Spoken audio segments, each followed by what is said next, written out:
지난주에 아담과 하와가 범죄하여서 타락한 것에 대해서 말씀을 나눴습니다. 그리고 이제 오늘 말씀부터는 그 죄가 이제 확산되어지는 모습을 보게 됩니다. 구체적으로 죄가 어떻게 우리의 삶에 또 들어오고 또 우리의 삶을 파괴하는지, 또 그러한 죄악 가운데 있는 우리를 향한 하나님의 사랑은 어떻게 나타나는지, 오늘 가인과 아벨의 모습을 통해서 인간의 어떤 죄악된 모습과 또 그것에 반해서 하나님께서 베풀어 주시는 은혜와 긍휼에 대해서 말씀을 나누고자 합니다.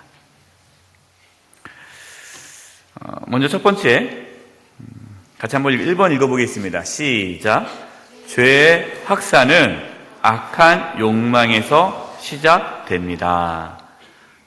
죄의 확산, 죄가 이제 커져가고 번져가고 이렇게 확산되는 것이 인간의 악한 욕망에서부터 시작된다는 것이죠. 그러니까 죄는 마음에서부터 이제 시작됩니다. 가인을 보면 알 수가 있는데요. 자, 1번. 하나님께서는 왜 아벨의 제사만 받으셨나요? 우리가 창세기를 읽다 보면 이런 질문을 합니다. 하나님 너무 불공평한 것 같습니다. 왜 가인도 받으면은 가인이 화가 안 났고 그럼 죽이지 않았을 텐데 왜 하나님께서 편애를 하십니까? 편애하니까 이렇게 사고가 난 거 아닙니까? 다 부모님도 편애하니까 자식들이 다 문제가 일어난 겁니다. 그러니까 하나님이 잘못한 겁니다. 이렇게 말하시는 분들이 있어요. 궁금하지 않습니까? 왜 하나님께서는 아벨의 제사는 받으시고 가인의 제사는 받지 않았을까? 창세기 4장 4절에서 5절입니다. 한번 읽어보겠습니다. 시작. 여호와께서 아벨과 그의 제물은 받으셨으나 가인과 그의 제물은 받지 아니하신지라. 어떤 분은 이렇게 얘기를 하세요. 아벨이 드린 제물은 양이다. 양. 짐승을 바쳤다. 그런데 가인은 곡식을 바쳤다. 하나님 곡식보다는 양을 좋아하신다. 그래서 하나님께서는 아벨의 제사를 받은 거다. 이 아벨의 그 첫 새끼, 그 양이 예수 그리스도를 상징하기 때문에, 그 예수 그리스도의 보혈을 의미하기 때문에 그걸 받은 거고, 곡식은 하나님께서 받지 않은 거다라고 해석을 하는 분이 있어요. 그것은 그렇게 얘기한다면 해석할 수 있겠지만 사실은 그것은 근거가 없는 해석입니다. 왜냐하면 하나님께서는 제사 중에도 곡식으로 하나님께 제사 드리는 제사법이 있거든요. 그렇기 때문에 곡식이기 때문에 하나님의 제사를 받지 않는 것이 아니죠. 그럼 그것이 뭔가 히브리서 11장 4절에 그 이유에 대해서 나옵니다. 여러분 교재 나와 있습니다. 히브리서 11장 4절 말씀 보겠습니다. 시작.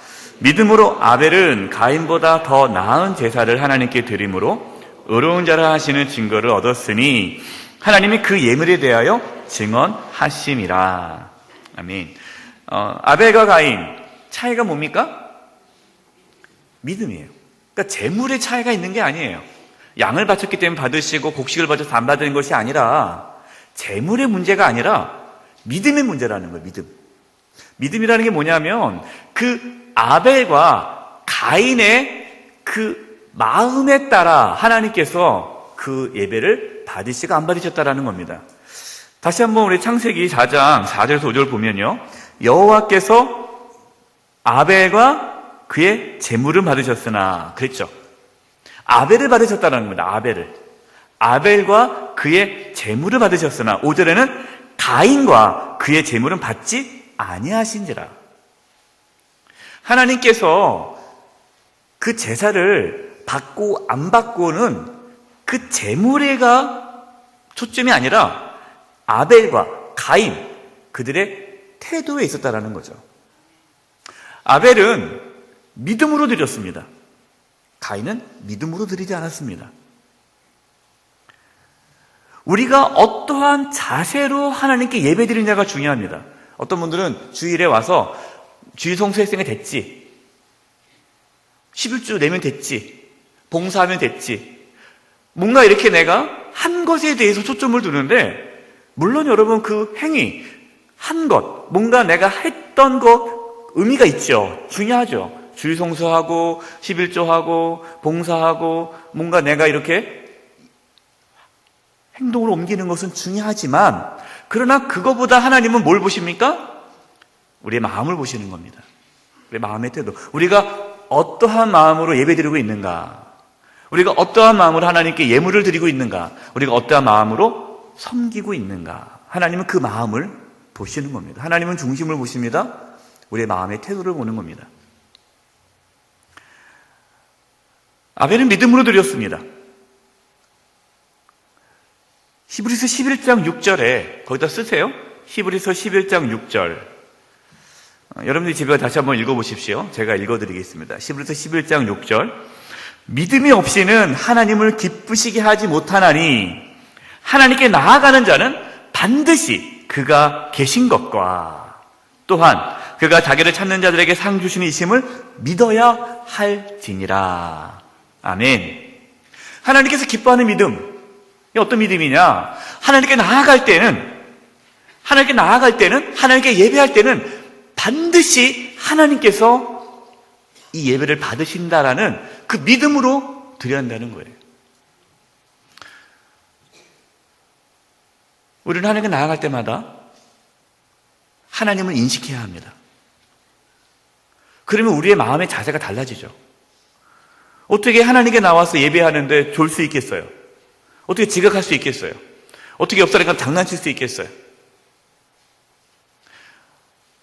제가 이제 주일학교 사역을 했을 때, 또 청년 사역했을 때, 뭐 일찍 와라, 늦지 말아라, 뭐 떠들지 말아라, 졸지 말아라, 이런 얘기 안 했어요. 정말 그들이 살아계신 하나님을 느낄 수만 있다면, 고백할 수만 있다면 예배의 태도가 바뀝니다. 우리의 가장 큰 문제는 다른 게 아니라 믿음의 문제예요. 정말 우리가 하나님께 나아가는데 하나님의 살아계심을 믿느냐, 하나님께서 우리의 예배를 받으신다는 것을, 하나님께서 이곳에 계시다는 것을 내가 믿느냐, 그 믿음이 있어야 됩니다. 하나님을 찾는 자에게 상 주시는을 믿어야 돼요.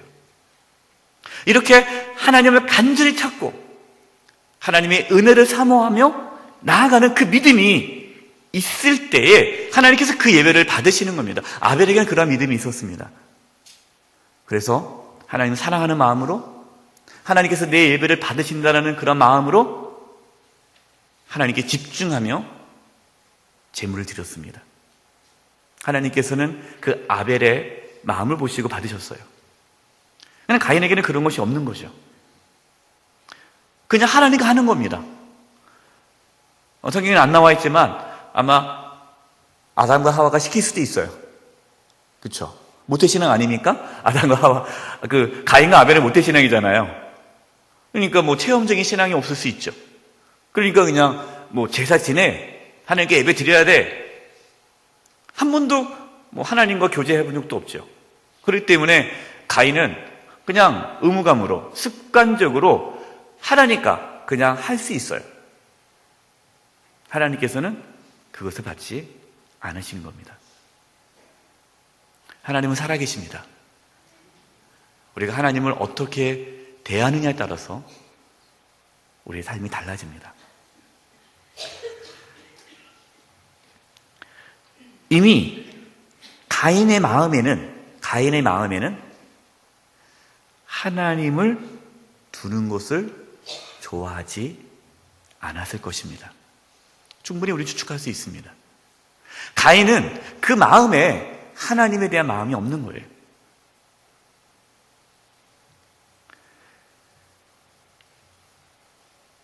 그래서 그 마음 가운데 어떤 것이 생깁니까? 분노가 일어났어요. 하나님께서는 아벨의 제사는 받고 동생의 제사는 받고 내 제사는 안 받는 것에 대해서 화가 나기 시작했죠. 2번입니다. 가인이 죄를 짓기 전에 하나님께서 어떻게 하셨나요? 창세기 4장 5절에서 7절입니다. 읽겠습니다. 시작. 가인이 몹시 분하여 안색이 변하니 여호와께서 가인에게 이르시되 내가 분하여 함을 어찌 됨이며 안색의 변함은 어찌 됨이냐? 내가 선을 행하면 어찌 낯을 들지 못하겠느냐? 선을 행하지 아니하면 죄가 문에 엎드려 있느니라. 죄가 너를 원하나 너는 죄를 다스릴지니라. 아멘. 지금 이미 가인의 마음에는 죄가 있어요. 마음에. 벌써부터 마음부터 요동하고 있죠. 그 마음에 어떠한 죄악이 있습니까? 시기, 질투, 미움, 원망, 분노, 이런 것들이 가득한 거예요. 사람이 어떠한 마음을 품느냐에 따라서 얼굴빛이 바뀝니다. 우리 옆에 분을 쳐다보십시오. 옆에 분의 마음이 어떤 것 같아요? 네. 사람의 얼굴은요, 마음의 창이에요. 그래서 우리의 마음이 어떤 마음 품느냐에 얼굴이 다 나타나죠. 지금 얼굴이 그냥 울그락불그락한 거예요. 몹시 분해서 안색이 변했어요. 이제 그 마음에 그 악이 가득한 거죠. 이 악이 마음에 가득하기 시작하다가 이제 이것이 튀어나오는 것이 실제적으로 죄를 짓게 되는 거예요. 그래서 모든 죄의 출발은 마음에서부터 시작됩니다. 하나님께서는 지금 가인이 죄를 짓기 직전, 물론 마음으로부터 죄를 짓고 있지만 실제적으로 그걸 행동으로 옮기기 전에 하나님께서 막으시죠. 하나님께서 어떻게 하셨나요? 알려주셨어요. 가인에게 묻는 거죠. 내 분함이 어찌 됨이냐? 왜 얼굴이 변했냐? 그리고 정확하게 얘기합니다. 네가 선을 행하면 어찌 낯을 들지 못하겠느냐? 지금 선을 행한다면 부끄러움이 없죠. 당당하게 이렇게 나아갈 수 있죠. 그런데 선을 행하지 아니하면, 지금 하나님께서 아주 의미심장한 말씀을 해주세요. 선을 행하지 아니하면 죄가 문에 엎드려 있느니라. 우리가 선을 행하지 아니하면 죄는 우리 삶에 침투하기 시작합니다. 그래서 우리가 악을 어떻게 이겨요? 선으로 악을 이기는 거예요. 악을 행하지 말아야지, 죄 짓지 말아야지. 이거는 여러분 수동적인 거고요. 우리가 선을 행하면 행할수록 죄는 멀리하는 거예요. 악은 멀리하는 거예요. 그래서 선으로 악을 이기는 거거든요. 선을 행하지 아니하면 죄가 문에 엎드려 있느니라, 찾아오는 거예요. 죄가 너를 원하나? 그래요. 죄가 우리를 원합니다. 우리를 어떻게 하든 죄 짓게 만들어요. 사탄마귀는 우리를 어떻게 하든 죄 짓게 만들어요. 왜? 죄를 지어야 하나님 관계가 깨어지고 그것으로 인해서 우리의 삶이 무너지기 때문에 어떻게 하든 여러 가지 방법을 통해서 우리의 마음을 흔드는 거죠. 죄를 짓게 만드는 거예요. 그래서 하나님 뭐라고 말씀하십니까? 죄를 다스리라 라고 합니다. 여러분, 우리 마음에 죄가 들어오죠. 악한 생각이 들어올 때가 있어요. 나쁜 생각이 들어올 때가 있어요. 저 사람 밉다. 어떻게 나한테 저럴 수가 있지? 복수해야지. 그런 마음이 딱 들어올 수가 있잖아요. 또 서운하다. 또 삐지는 마음.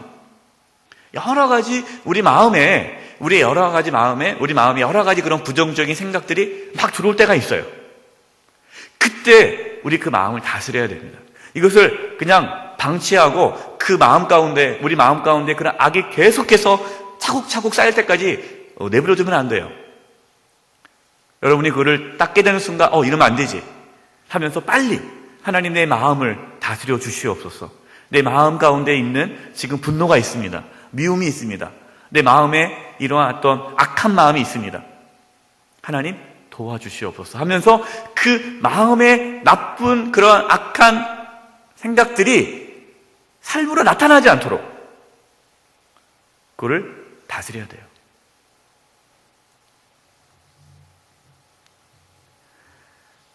하나님께서는 죄를 짓지 않도록 경고하셨습니다. 그런데 가인은 그 하나님의 경고를 무시하고 악을 행하게 되죠. 자, 두 번째입니다. 죄의 확산은 이웃을 대적하는 행동으로 이어집니다. 이웃. 여기서 이웃은 누구를 포함할까요? 가족이에요, 가족. 네. 그래서요, 가장 많이 내가 상처를 주고 내가 가장 많이 악을 행하는 대상이 누굽니까? 가족이에요. 주변 사람들은 참 잘해요. 근데 가족에게 못해요. 왜 그러냐? 그것이 사단이 그렇게 가장 가까운 이웃, 가족에게 상처와 아픔과 고통을 줌으로 죄를 짓게 만들고 그 가정을 무너뜨리게 하기 때문이에요.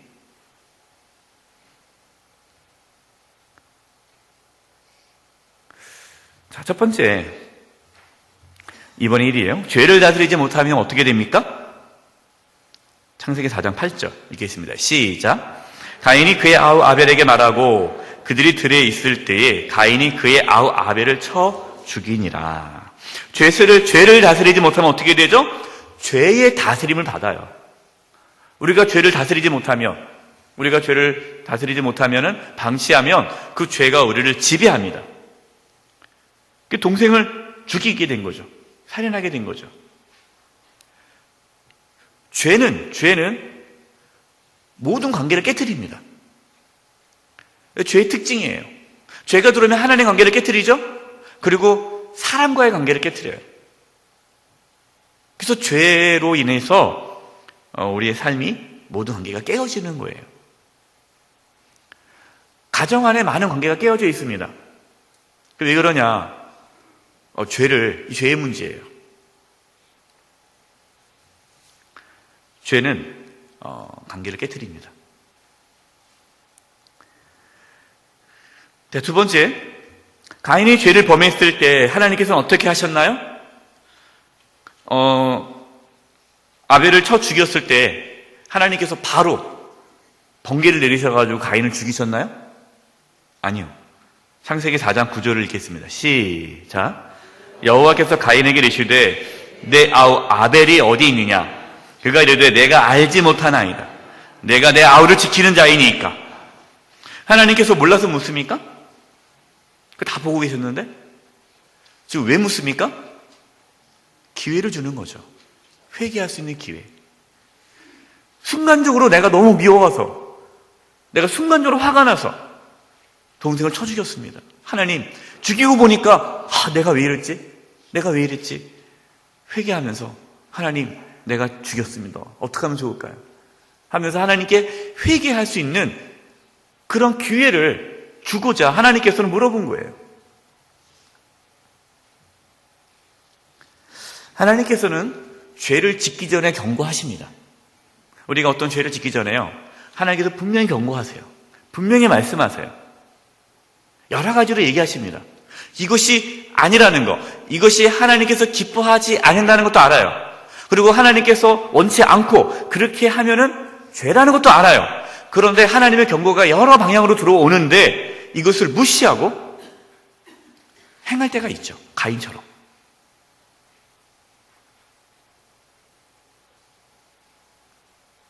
그럼 어떻게 할까요? 하나님께 정직하게 고백하셔야 됩니다. 변명해서는 안 돼요. 숨겨서는 안 돼요. 그러면 더 일이 커져요. 우리는 연약해요. 완벽할 수가 없죠. 우리가 몰라서 죄 짓는 겁니까? 아니죠. 알아요. 알고 또 하나님께서 그렇게 하지 말라고 해도 그냥 미우니까 그 사람이 그냥 심한 말 한마디 하는 거고, 구박하는 거고, 이렇게 적대하는 거고. 그렇게 하지 말아야지. 저도 이제 그런 얘기를 들어요. 목사님, 배우자에게 말씀 듣고 이제 그래 내가 잘해야지 하고 탁 집에 들어가서 그 사람 얼굴만 보면 화가 또 밀어 올라와가지고 또 막 따야 한다는 거예요. 또 함부로 막 하고 나서 또 돌이켜가지고 왜 그랬을까 또. 네. 우리가 연약하잖아요. 우리가 다 어제 지난주일날 예수 그리스도의 장성한 믿음의 분량까지 이르러야 되는데 우리가 지금 이렇게 점점 예수님을 닮아가는 단계 아닙니까? 그러나 그 전까지 우리는 연약하기 때문에 죄를 짓죠. 그러나 그때 우리는 정직하게 하나님 앞에 회개해야 합니다. 인정해야 됩니다. 숨겨서는 안 되고, 속여서도 안 되고, 변명해서도 안 되고, 합리화해서도 안 됩니다. 죄의 그 세력으로부터 우리가 더 깊이 빠져들지 않기 위해서라면 바로 하나님 앞에 회개하며 나아가야 됩니다. 그러나 가인은 숨겼죠. 그 세 번째, 죄를 지은 가인은 어떠한 고통을 받습니까? 창세기 4장 11절 12절입니다. 읽겠습니다. 시작. 땅이 그 입을 벌려 내 손에서부터 내 아우의 피를 받았은즉 내가 땅에서 저주를 받으리니 내가 밭을 갈아도 땅이 다시는 그 효력을 내게 주지 아니할 것이요 너는 땅에서 피하며 유리하는 자가 되리라.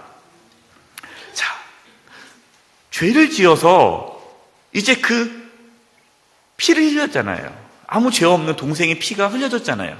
그래서 땅에서 저주를 받게 돼요. 가인의 직업이 뭡니까? 가인의 직업 농부예요. 농사를 지어요. 자, 농사를 지으려면은 땅이 있어야 되잖아요. 근데 땅에서 저주를 받아요. 밭을 갈아도 다시는 그 효력을 내게 주지 않는 거예요. 내가 열심히 일한 만큼 돌아오는 게 없는 거죠. 그리고 보통 농부는 정착을 해야 되죠. 양을 키우는 사람은 정착하지 않죠. 유목민이잖아요. 그러나 이 가인은 농사를 했단 말이에요. 그러면 정착하면서 살아야 되는 거예요. 근데 농부가 정착을 못해요. 유리하는 자가 됩니다. 이 유리한 자가 된다는 것은 안식을 잃어버린 것을 뜻해요. 그러니까 가인은 그 죄로 말미암아 모든 것을 잃은 거죠. 자신의 직업도 잃고 삶의 기반도 잃고 방황해야 되고 불안하고 정착하지 못하고 안식이 없는 피폐한 삶을 살게 되는 것입니다. 여러분, 이것이 죄가 우리의 삶을 무너뜨리는 모습입니다. 우리가 죄를 지는다고 해서 지옥 가지는 않습니다. 왜냐하면 우리는 예수님 믿기 때문에. 예수님 믿기 때문에 우리는 죄사함 받았습니다. 우리는 죄사함을 받았고 하나님의 자녀가 되었습니다. 그러나 우리가 예수님 믿고 죄사함 받았지만 우리가 하나님 말씀에 순종하지 않고 죄를 우리가 계속해서 우리의 삶 가운데 이렇게 행한다면 우리의 삶에는 죄로 인한 고통을 당하게 됩니다. 왜냐하면 하나님의 그러한 관계가 손상되기 때문에 그곳으로 오는 피폐함이 찾아오는 거예요. 물론 단정 지을 수 없습니다. 단정 지을 수는 없어요. 또 이거를 너무 쉽게 이렇게 일반화할 수는 없어요. 그러면은 지금 내가 사업이 어려운 게 내가 죄져서 그렇습니까, 목사님? 내가 지금 아픈 게 죄져서 그렇습니까? 이런 식으로 나오면은 뭐 할 말이 없죠. 그래서 그럼 죄 안 지은 사람, 그러면 하나님 관계가 좋다고 하면 다 사업이 잘 됩니까? 그것도 아니잖아요. 그렇게 말할 수는 없지만, 일반화시킬 수 없지만, 그러나 분명한 사실은 하나님 말씀에 순종하지 않고 하나님께서 경고함에도 불구하고 계속해서 죄를 행한다면 우리의 삶에 피폐함이 찾아옵니다. 저와 여러분의 삶에 이러한 고통이 없기를 바랍니다.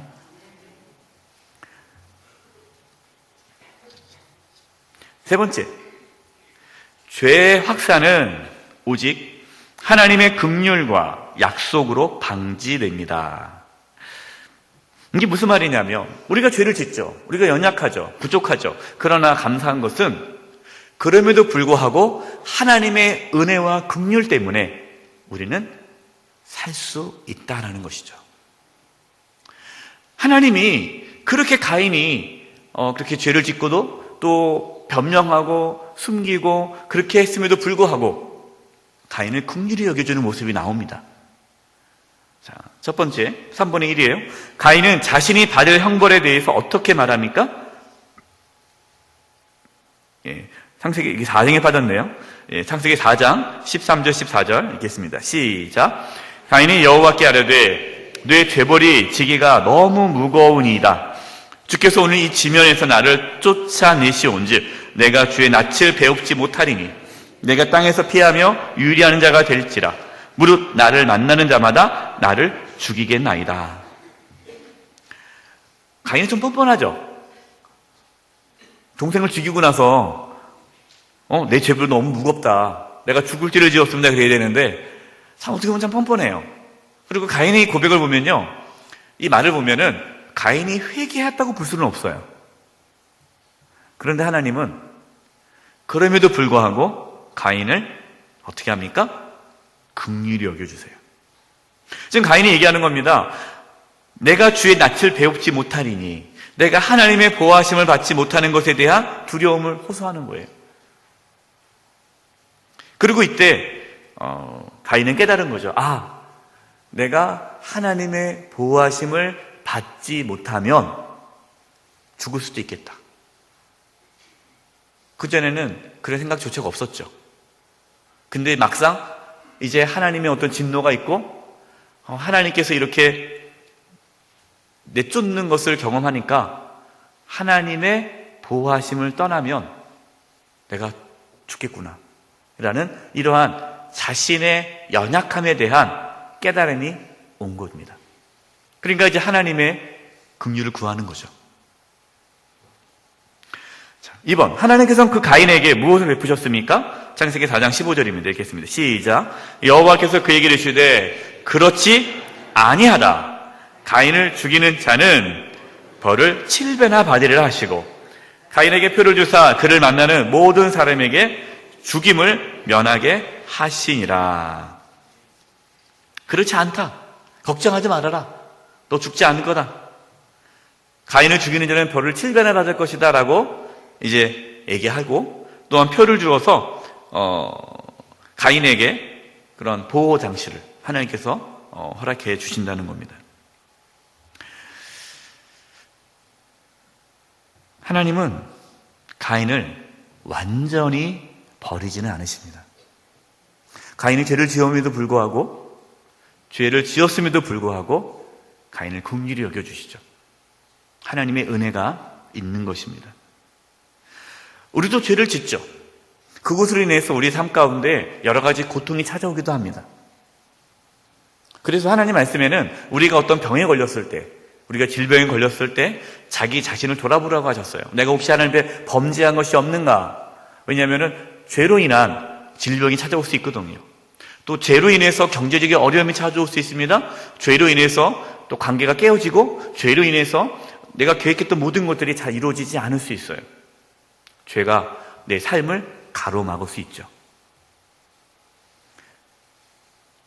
그때 우리는 회개해야 합니다. 회개하고 하나님께 나아가야 합니다. 그래야 살아요. 하나님 앞에 회개하고 하나님의 은혜와 긍휼을 구할 때에 다시 우리 삶의 회복의 은혜가 나타납니다. 자, 세 번째입니다. 사람은 언제 하나님의 은혜와 긍휼을 구할까요? 이제 아벨이 죽고 큰 슬픔을 겪고 있는 또 아담과 하와에게 또 아들을 주죠. 그 아들이 셋입니다. 셋. 창세기 4장 26절입니다. 셋도 아들을 낳고 그의 이름을 에노스라 하였으며 그때 사람들이 비로소 여호와 이름을 불렀더라. 자, 이 말씀이 참 중요한데요. 여기서 보면은 아들을 낳고 그 이름을 에노스라고 했어요. 그러니까 셋의 아들이 에노스죠. 그러니까 아담과 하와의 손자예요. 손자. 아담과 하와의 손자 에노스인데, 이 에노스라는 이름을 붙이고 나서 그때 비로소 사람들이 여호와 이름을 불렀다. 그 전에는 여호와 이름을 안 부른 거죠. 그 전에는 사람들이 하나님의 이름을 부르지 않았어요. 그 말은 뭐냐? 하나님을 찾지 않았다라는 거예요. 하나님을 찾을 필요가 없는 거예요. 그런데 에노스를 낳고 나서부터 하나님을 찾기 시작했습니다. 왜 그럴까? 이 에노스라는 뜻은요, 죽을 수밖에 없는 존재라는 의미가 있어요. 죽을 수밖에 없는 존재. 깨달은 겁니다. 뭘 깨달아요? 내가 죽을 수밖에 없는 존재구나. 내가 연약하구나. 내가 부족하구나.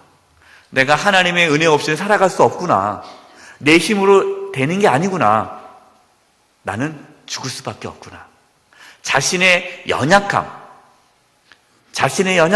깨닫는 순간부터 사람은 하나님을 찾기 시작합니다. 저와 여러분, 오늘 권사님이 또 기도해 주셨는데요. 우리는 연약하죠. 하나님의 은혜 없이는 살아갈 수 없는 연약한 자들이에요. 이것을 그냥 머리가 아니라, 입술이 아니라 정말 마음 깊은 곳에서부터 우리가 그것을 고백하며 나아갈 때 하나님의 은혜와 긍휼이 나타납니다. 우리는 연약합니다. 우리는 죄를 지을 수밖에 없습니다. 부족합니다. 그렇기 때문에 우리는 하나님의 은혜를 구하는 거고 하나님의 긍휼을 구하는 겁니다. 하나님, 내 삶에 나의 삶을 무너뜨리는 그 죄가 나를 다스리지 않도록 내 마음과 생각을 지켜주시옵소서. 하나님의 은혜와 긍휼이 필요합니다. 우리는 이것을 구하며 또 믿음으로 하나님께 나아가야 합니다. 네 번째입니다. 하나님의 긍휼과 구원의 약속이 어떻게 이루어집니까? 히브리서 12장 24절이에요. 읽겠습니다. 시작. 새 언약의 중보자이신 예수와 및 아벨의 피보다 더 나은 것을 말하는 뿌린 피니라. 아벨의 피, 예수님의 피를 비교해서 히브리서에서 말씀하고 있어요. 이 아벨의 피는 무슨 피입니까? 정의로운 피, 공의의 피예요. 그러니까 이 아벨의 피는, 아벨이 형에 의해서 죽임을 당하지 않았습니까? 억울하게 죽었잖아요. 그럼 그 아벨의 피가 하나님께 호소하는 거예요. 억울합니다. 그럼 하나님은 그 아벨의 피를 보고 공의롭게 해주는 거죠. 그래서 아벨의 피라는 것은 뿌린 대로 거두는 거예요. 심판을 받는 거죠. 하나님의 공의예요. 아벨의 피로 인해서 우리는 죽을 수밖에 없는 거죠. 우리는 죄를 지으며 죽는 거예요. 가인이 동생을 죽여서 그거로 인해서 죄의 값을 치르듯이 우리도 이 땅에 살아가면서 우리가 죄를 짓지 않습니까? 우리가 죄인 아닙니까? 죄인이기 때문에 우리도 당연히 하나님의 심판을 받아야 되는 거죠. 그런데 예수님께서 오늘 히브리서 12장 24절에 새 언약의 중보자이시, 중보자가 뭡니까? 하나님과 우리 사이를 연결해 주는 분이에요. 무엇으로? 예수님의 피로. 그래서 예수님께서 피를 흘리셨어요. 그 피는 용서의 피죠. 그 피는 대속의 피잖아요. 예수님께서 피 흘리심으로 우리가 사함을 받은 것입니다. 예수님께서 십자가에서 피 흘려 죽으심으로 저와 여러분이 죽지 않게 된 겁니다. 이것이 복음이죠. 우리는 이것을 믿는 겁니다. 우리가 하나님께 나아갈 수 있는 것, 우리가 담대히 하나님께 나아갈 수 있는 것은 예수 그리스도의 피를 의지하기 때문에 나아갈 수 있는 겁니다.